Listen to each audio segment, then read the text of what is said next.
Afternoon, everyone. My name's Finlay. I lead Waze for the UK. Have we got any Wazers in the room? Anyone big fans of Waze? Yes, guys from TfL, thank you for the love. So Waze has been around about 10 years. It was an Israeli company. It was acquired by Google about 4 years ago. Google kind of said, we're going to acquire you, we're going to leave you alone. You're doing something really interesting, which is solving traffic in urban areas. And you're, with such a small team, there was about 100 people when they were acquired. They'd made quite a huge dent in some markets around the world. And the idea was that, look, everyone hates traffic, but we create traffic. By getting in your cars, 80% of us drive alone, commute to work alone. We are traffic. So the idea was that in order to kind of beat traffic or eliminate traffic, we needed to work together. So it's a free app. If you're not familiar with Waze, you download us from the app stores, and we get you from A to B. The secret sauce with our app, as James has kindly sort of alluded to, is that we are pooling everyone's GPS traces anonymously and using that data to find you the best given route for then and there. If you're a Waze user, you should know it feels a little bit like this. This is like the emotion you should get when you use Waze. And we hear people talk about this. I have people that tend to say, God, Waze saved my life today. It helped me get to the church on time for my wedding, these sorts of things. Like, people get very passionate about it. Occasionally we do get it wrong, and people say, God, Waze, you ruined my day. It doesn't happen that often, but people don't really talk about this as passionately about other sat-navs. So today I'm going to talk a little bit about the work that we're doing with cities. I've asked Transport for London are very kindly going to come up here and talk about how they're using our data and the partnership, so you can hear it from them. But I'll talk a little bit to begin with about kind of where we get our data from, how we use it, and then I'll hand over to the team from Transport for London. So if you're not familiar with Waze, this is kind of how it looks. This is one of our users who was so happy with the route we gave her last year. She tweeted under the hashtag WazeWin to say, look, the M4 was completely blocked up, and we rerouted around the Avon Ring Road. And this is the idea that on any given moment, the best route will change, given live traffic details. We're the app that does that for you then and there. And our mission, our original mission, was to try and save you 5-10 minutes a day, every day. I mention that point because people who use Waze know where they're going. They know where their home and their work is, but they use us because on any given day, it's like a crystal ball for driving. And we get lots of instances like this where, as James has alluded to, half the battle is just informing drivers of what's happening. And this is us just telling people, look, we've had an accident on the motorway, and the traffic jam is going to be exactly 11 minutes. And that is so helpful to users who can work out, right, should I try and think about going another route? Oh, actually, it's only 11 minutes. I've got my new ETA. It's 4:20 in the afternoon. That's OK. I can still make my appointment. So these are things why people love Waze. This is why our audience in the UK is really fast growing. We doubled our users last year, and we're on track to double them again this year. Because most people hear about Waze because someone says, do you drive? You need this app in your life. Most people hear about it through a recommendation. One of the things that makes us different is this idea of active reporting. So people actually tell each other, I'm stuck in traffic.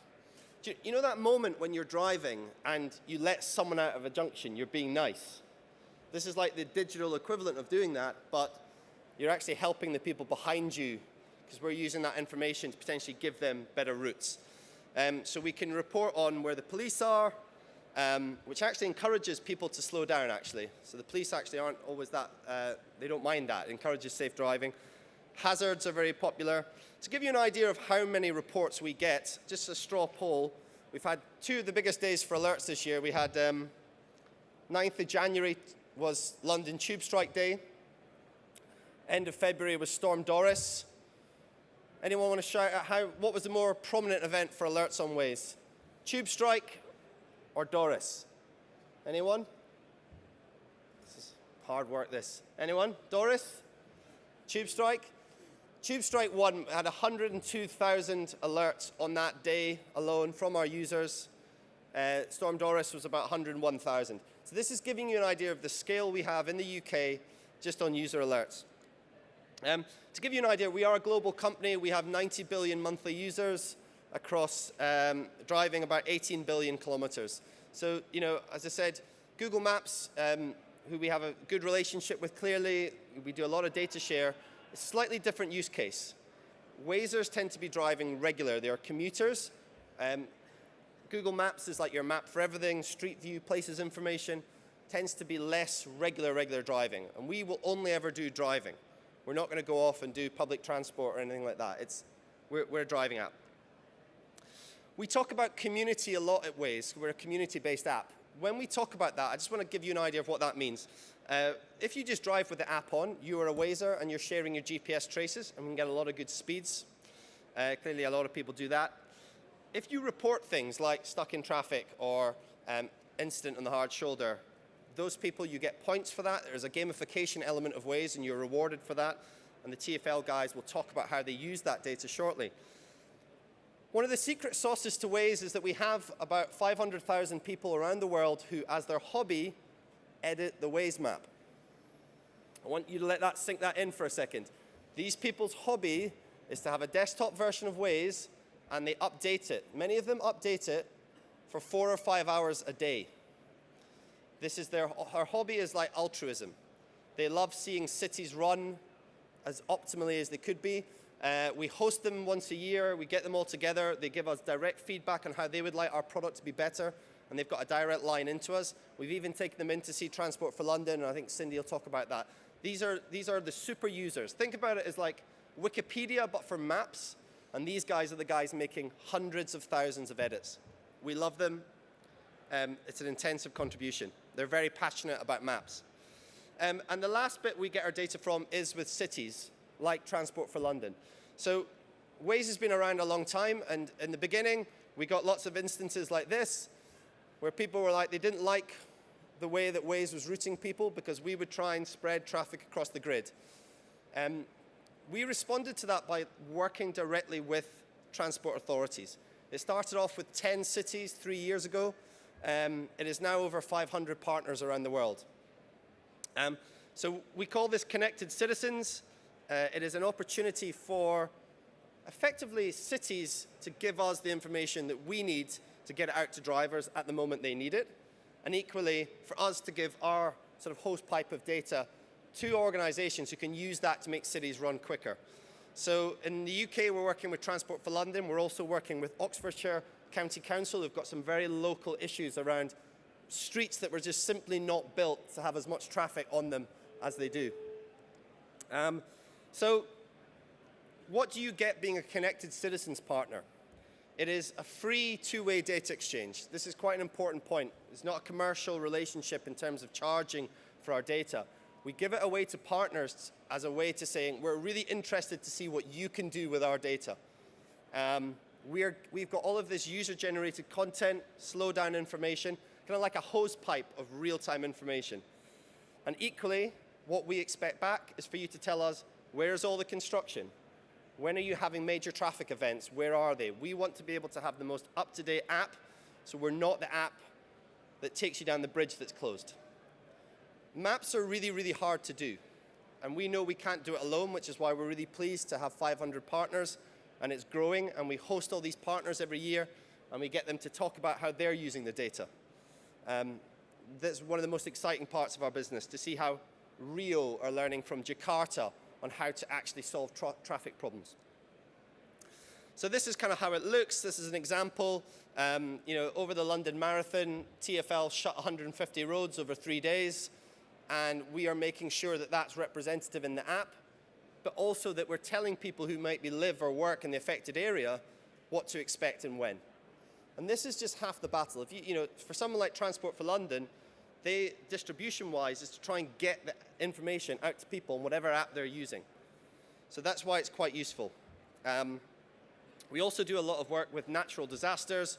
We've done a lot of work recently with the hurricanes over in America, and we have a crisis response team who can work within 24 hours to work out where are shelters, where are the roads that are opened, and to help emergency response. Just to give you an idea of a couple of the case studies, firstly, I'll start with America. We get 30,000 crash reports in the US every day. Some are minor, some are major, but we are giving this information to specific partners to try and work out what to do with it. And well, the interesting thing about this information is out of these 30,000, over 60% don't know where their location is. So this is, obviously when you crashed on the motorway and you need to find that yellow box and the number. Actually, technology exists today. We don't kind of need to do that. We know exactly where you are from GPS. So 63% don't know their location. And the interesting thing from our point is because there's a gamification element to Waze, people report the accident on Waze. They're incentivized to do it 70% quicker than the 911 call goes in. Now, you might think this is quite a strange stat, but actually it's a lot about the bystander effect. So I'll report it on Waze, but someone else will make the call because that's takes a bit more effort. So what we do with this information is we've given it to a company called Genesis Pulse. They're a software company, and they route ambulances. And what they do is they look at actually how, if we get a lot of accident reports on Waze, and we've not had a 911 call in, they begin to route a free ambulance closer to the scene based on that early warning signal. And if the call comes in and says, yes, we need an accident, definitely to this scene, number one, the ambulances know where that incident is, and they're closer to it. And we've able to actually, in the Boston area, shave 4 minutes off the time it takes ambulances to get to emergency response areas. This is just companies using our data with their own data to make it a better service. Closer to home, we've been working with Transport for London for over a year now. One of the things they came to us and said, we've got a real issue with Blackwall Tunnel. We get many breakdowns in there, but many of them are to do with people wait for a long time in the tailback to get in, and they run out of fuel. So one of the things we've done is when they are completely stopped, and we know that there is a petrol station ahead of them on their route, we have a little message in the app to tell them, don't run out of fuel in Blackwall Tunnel. Not only will you get a bad fine, but you'll get a lot of fury from the motorists behind you. And we try and point them to a nearby petrol station, tell them how many minutes it'll add to their journey. This is just a very hyper-local example of a way that TfL are getting messages to drivers right when they might need them. And we'll be talking more in the future about exactly how many people we've rerouted quite soon.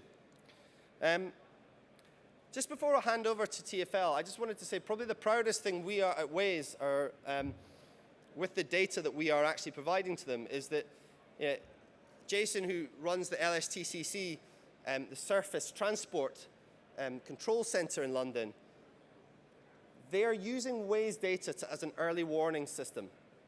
And actually, we've gone from a system in the space of 12 months, 14 months, where there was 11 verified reports from Wazers. We're now moving up to between 500 and 600 reports.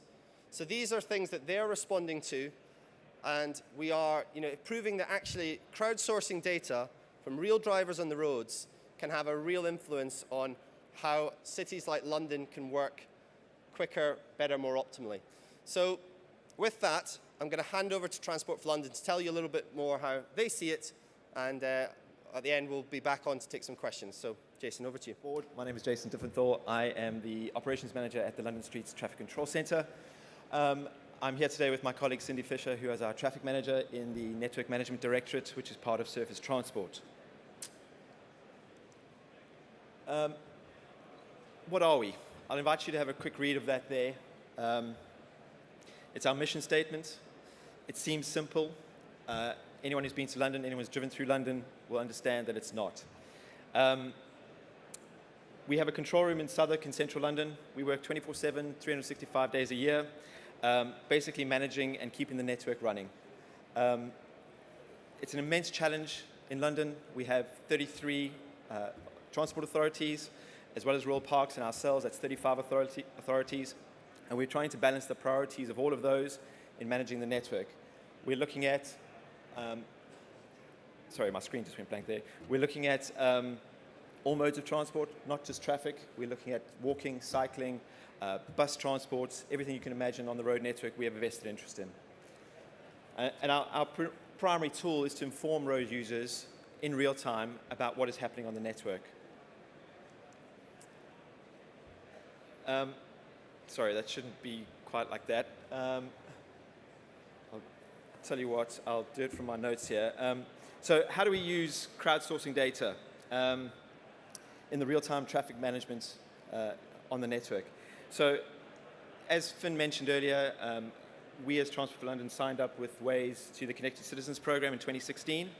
At around about the same time, we were being introduced to crowdsourcing data, not necessarily through Waze specifically, but through other data sources as well, and through a company called Esri UK, who do a lot of work with Transport for London, underpinning our GIS mapping systems.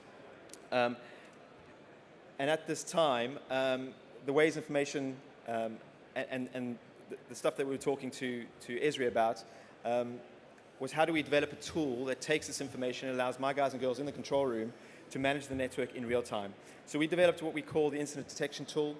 This was done by Esri UK. It takes in multiple data sources. The predominant one, I won't lie, is Waze. There's a number of TfL data sources in there as well, but the main one is the Waze feed. And what this did for us is it helped us bridge the gap between the traditional ways of gaining information on the network. Either my guys and girls monitoring the network 24/7, it's a finite resource. I have people on night shift. I go down to a minimum staffing level. I have people during the day, etc. And this can be a problem because you don't see everything all the time. What we saw with the crowdsourcing data is the information starting to come into the control room. It's a really, really powerful tool for us because at the same time as this, and sometimes timing is a really important thing in our world, in that one of our main strategic partners, the Metropolitan Police, were looking to withdraw some of the services that they were providing through us through our special services agreement, which was effectively a dedicated call handling service that they would phone us in from their command and control center in Lambeth to notify us about incidents that had happened on the network. Now, if you think how that process works, of someone seeing an incident on the road network, either informing the police or the police becoming aware of it, then logging on their system, it going onto the CAD system, that information being handed across to the police officers that are sitting in our control room, they then understand that information, then hand it on to my team. You're looking at sometimes 10, 15, 20 minutes before that information is actually passed to my team who are dealing with it. The beauty of what we're seeing with the crowdsourcing data is you're getting immediate information from the source. Now, one of our concerns with that was how do we validate that information? You know, how do we believe what Waze tell us that there's a super user that's giving us this information? And through the Connected Citizens program and the work that we've done with them, and also the stuff that we've done with Esri, we've learned that's a very viable and valid data source that we're receiving. So, what does it look like?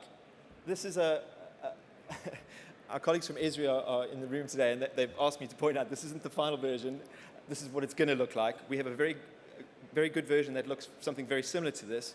But effectively, this is what my guys and girls are using in real time in the control room at the moment. And what we've got there is front and center the Waze information on the map. There are a number of map layers below that. There's TfL data sources on there, as well as HERE data and a couple of other data sets.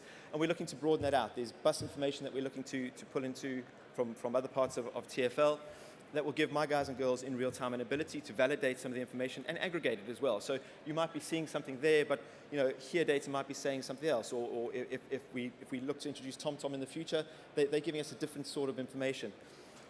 It's important for my guys and girls to see it quickly, as I mentioned. We've been able to pull out bits of information on the left there.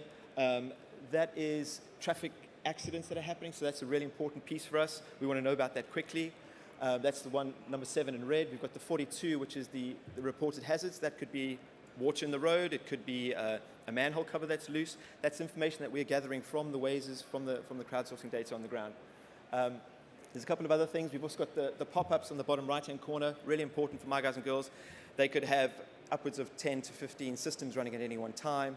Having that pop-up allows them to be notified that there's something on this window. They do use 2 rather large screens, but we can't have everything at one time. So that's a really important part of what we do. So what are the benefits? We've been quite reactive in what we do. We're waiting for stuff to happen. We're waiting to be told about it, and then we want to react. This is allowing us to be a lot more proactive.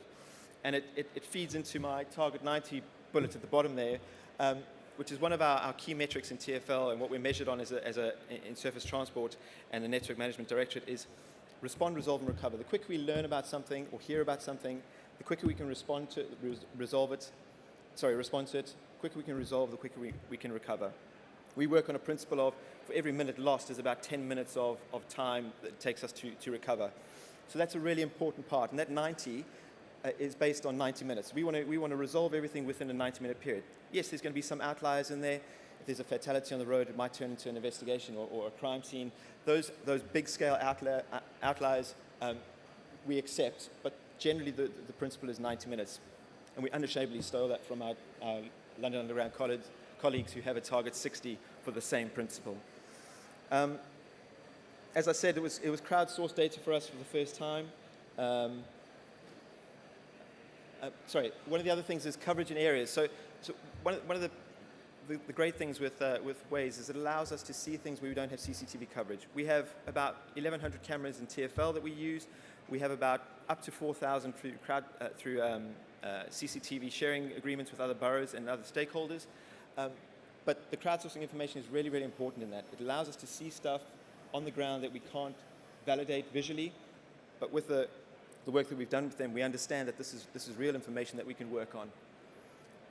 I've already covered the bit about bridging the gap of the traditional information providers, and I think this is where I'm really excited to see where we go with crowdsourcing data in the future. This is our first step into it.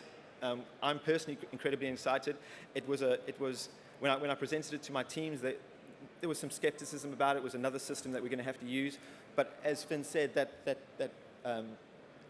these guys, this tool has become the main leader in what we're seeing in the control room. I was taking about 12 to 1,400 phone calls a period from the Met Police on information. Those numbers have gone down to just over 100, and the primary source of information that we're seeing now is that data set that's coming in from Waze, which is telling us between 500 and 600 incidents a day. And critically for us, it's validating the information that we understand that it's the correct information that we should be acting on. So it might be 50% less of what the Met were giving us, but it's actually probably, I won't say 100% more viable, but it's a huge, huge step for us in the right direction.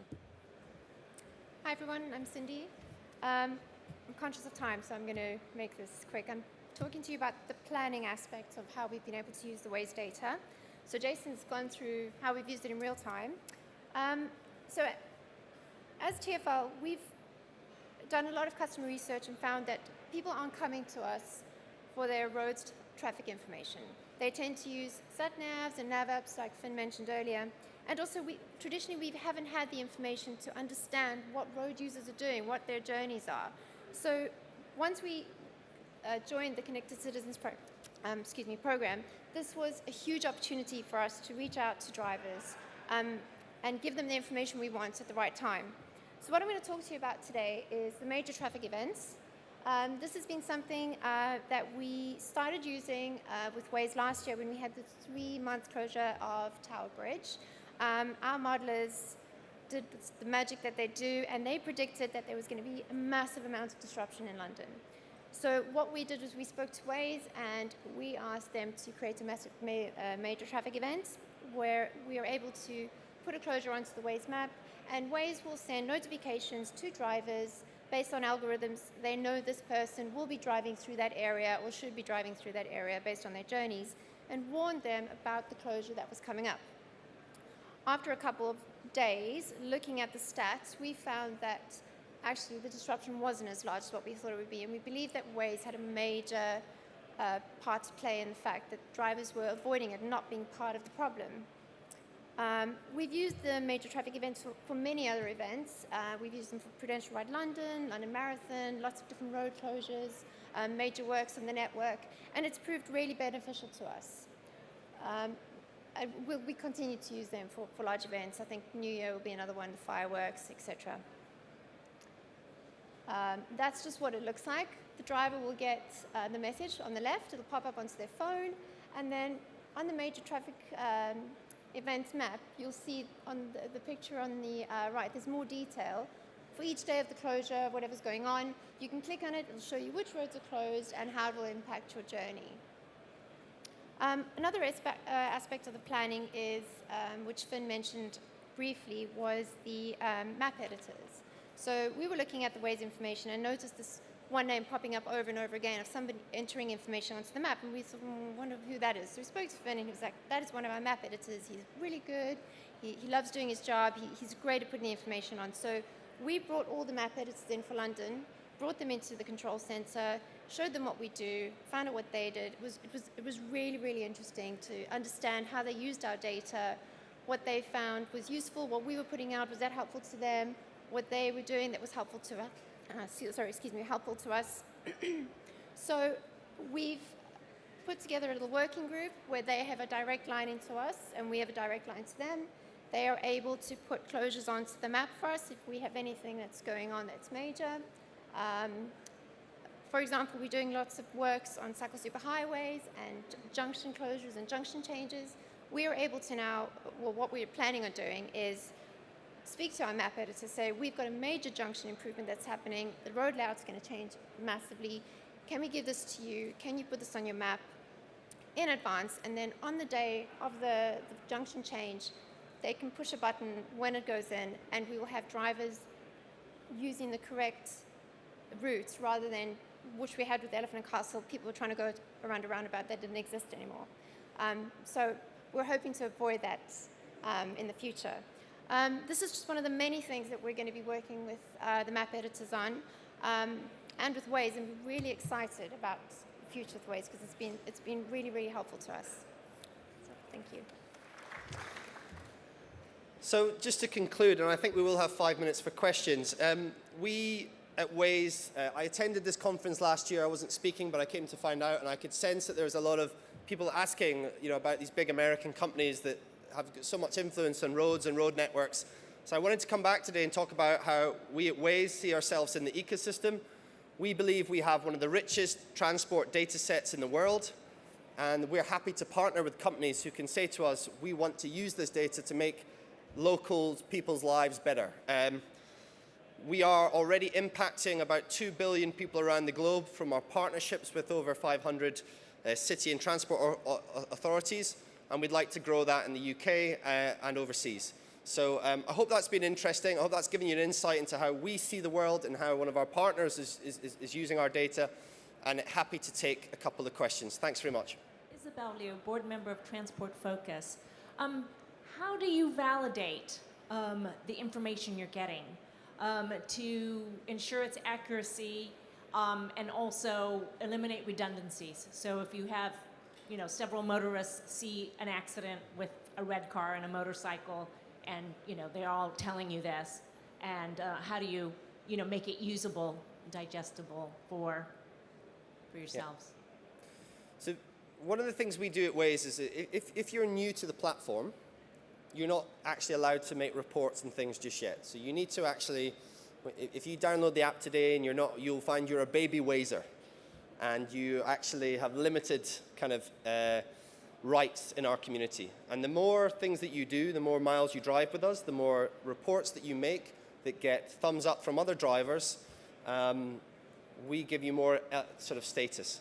And it's worth saying that by and large, Wazers around the world, they like to do a little bit of good for the world. So reporting things, we get very, very small, incorrect reports.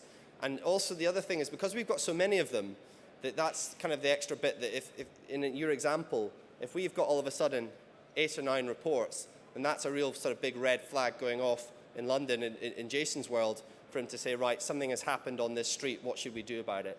So I think we don't get many missed. There's no incentive to give duff information, really, because the community, like our map editors as well, they also kind of police the things that people are reporting and check and ask people actually in the app, or what is it you've seen? So there's checks and balances in there, and I think, if you listen to our partners, they had that same skepticism, but they've found out that it's very, very reliable. So that's kind of how I'd answer that question. Phil Mitchell, Traffic Manager, Leeds City Council.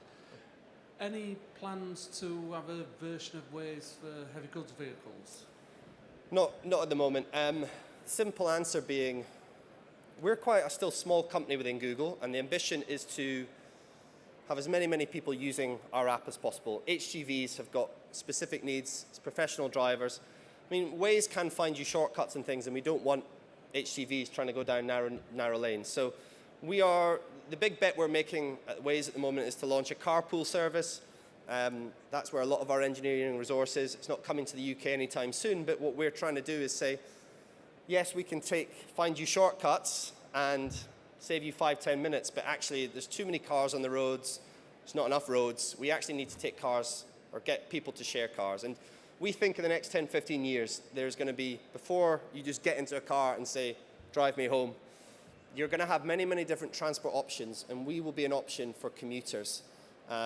So that if, the idea that you could match people that were going to and from work who were driving there anyway, and it's kind of like the Airbnb model but for empty car seats. So these are the types of challenges we're working on, because we know that even if just the Wazers carpooled, in some cities in the world, if we could take 3 to 5% of cars off the road, that would be enough to have free-flowing traffic. The benefit of being a Google company is we don't have to rush out and get funding all the time. We're making all the mistakes. We're trialing it and rolling it out slowly. But that is probably the big bet we're doing, rather than go into kind of niche areas around HGV or anything. Listen, my email's finlay@waze.com. If you do want any more information, let me know. I'll be hanging about today. I don't want to run over. So thank you very much. Cheers.